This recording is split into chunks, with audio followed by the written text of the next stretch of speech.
games, if they're understanding how we want to play without the puck, it allows them to have the freedom with the puck to be a little bit more creative. They don't have to think as much. So today's focus was just walking them through all those areas and also putting them into 5-on-5 situations where they got to get into game mode again. I mean, they're playing a game tomorrow. It's a quick turnaround, right? We have one day and we have to play a game. So that was our focus. I thought they did an excellent job. The pace was excellent. They understood. They asked good questions. When we got into the 5-on-5, as you guys saw, we saw some plays getting made. We saw some reads happening within the without the puck structure that we wanted to see. So I was real happy with the day.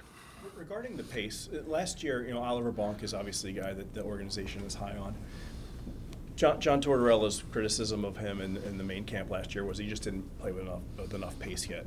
Have you seen him improve that maybe over the course of the last year, and how would you describe his play from that standpoint? Yeah, I thought he was excellent today. His feet were moving. He was involved in the play. I think it's one more year. He's getting bigger. He's getting stronger. He's aged a year. I think he's confident. Like, he's been through this now.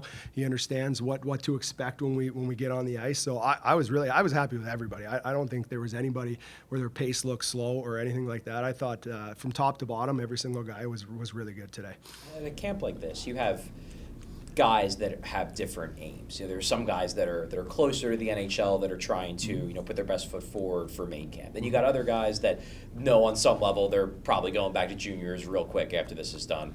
As someone who's obviously you're going to be coaching the AHL team, but as the coach of this camp, basically, do you have to change your message based on where guys are at in terms of their development, or is it pretty universal? Well, I think it's pretty universal for me. The biggest thing that we left them with today is, like, no matter where your situation falls, just make an impression, right? Like, that's going to be the biggest thing. Like, be who you are. Don't change who you are as a player. Come in and play the way that you play, but just leave an impression. Whatever that case may be for you, if you get a chance with the Flyers, you end up coming to the Phantoms, you're going back to junior, it doesn't matter. Leave an impression, because that's what matters. It looked like you had Nesbitt, Bump, and Tuomaala together. I don't know if that'll stick in the rookie games, but it seemed like there's some intrigue there. What did you think of them? Yeah, I thought they were great. There's a little bit of everything on that line. Bumper makes a ton of plays. He's poised with the puck. Samu can score when he gets any kind of chance in a good area of the ice. I thought Nesbitt can do a little bit of everything. He gets pucks back. He's long. He disrupts plays so he can extend those own possessions. I thought they were really good. What the game going to look like, we haven't seen yet. Like, we're just kind of seeing what it looked like today, and we'll see what it looks like tomorrow. But I thought they were really good today. How important of a camp is How important of a camp is this for Samu Tuomaala? I think it's an important camp for him, for sure. I think it's an important camp for everybody. I don't want to just single Samu out.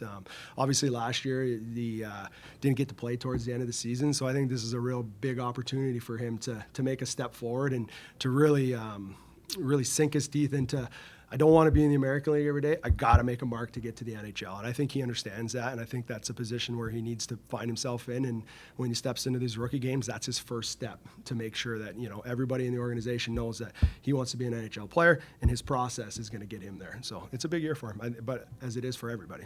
With Bonk, he's going to make that jump to the pro level. He's used to playing against 18, 19, 17-year-old kids.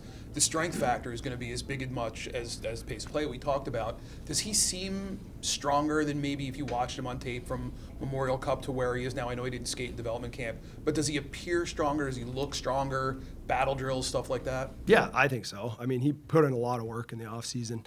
He's really, he knows that he's going from junior to pro, and I've said it to some of you before, like, the jump for D coming from junior college to pro, it's the hardest one to make. Goaltenders in D, it's the hardest one to make. Forwards, they might be able to get away with a little bit, but D, like, it's a big jump of the reads, the strength, the skill, the speed, the gaps that you have to have, learning when to close plays off, using your stick to disrupt plays, steering plays into different situations.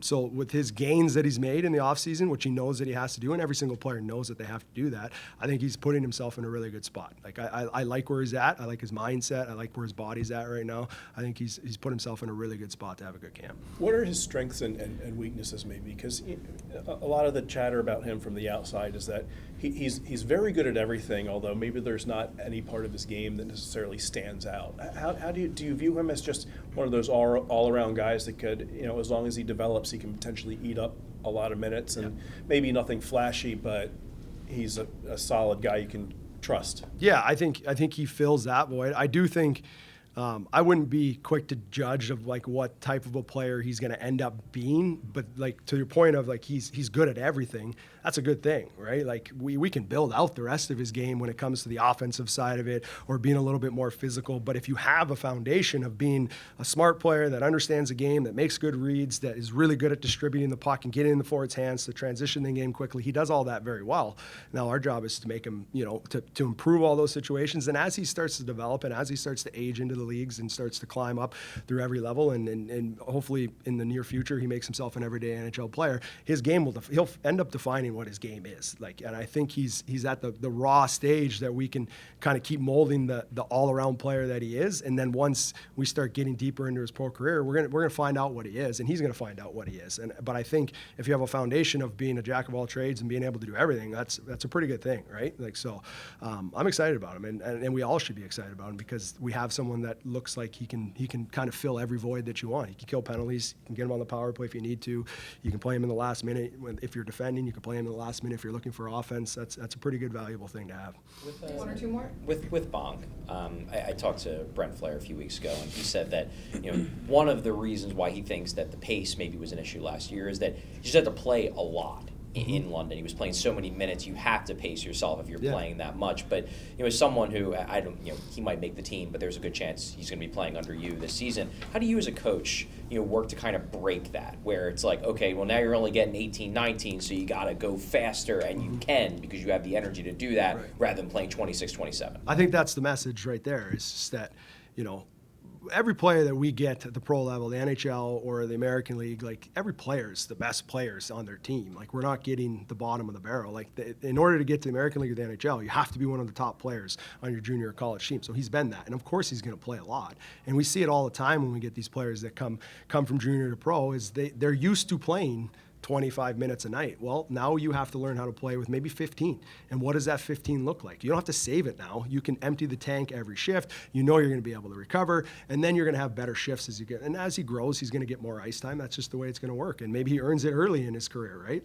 But I think I don't think there's a perfect recipe for it. I think that there's going to be a lot of talking with myself and Schultze of just kind of walking him through those. If it's Todd if he makes the team, it's Todd and like talking him through how to manage his ice and understand that we don't have to save ourselves. We can go because you're going to get the recovery time that you're not used to when you're playing at the junior level. Just a quick question about the assistant coach, Terrence Wallen, that fact that he had success in Maine, and where did that association start, and what does he bring to the table here? He's a fairly young guy, so the players can identify with that. Yeah, for sure. I think he's had a lot of success in ECHL. The one thing that I love about Terrence is he's got a very good development mind. And as I've talked to some of you guys before, like development's going to be a massive process for us this year, and really, really teaching the players what's going to make them an everyday NHL player and what's going to make them succeed when they become an everyday NHL player. And he has a great brain for that. He can look at the structural side and he can look at the development side, and we can tie it in when we teach. He's got great ideas when it comes to the offense. He's got great ideas when it comes to the power play. I like that he's young. I like that he's eager. He's not a yes man. He's gonna tell you what he thinks, just like Schultze does on the defensive side of it. He tells me when we put the staff together, for me it wasn't. I don't want people to tell me, yeah, I agree with you. I want you to tell me you don't agree, and then tell me why. If you tell me you don't agree, that's fine, but you got to give me a reason why. And I think both of those guys do a very good job. And Terrence is young. He's a confident man, as he should be, because he's dialed. He works very hard. He studies the game, and I thought it was a perfect fit for what we needed here, especially with the development model that we're going to roll out this year.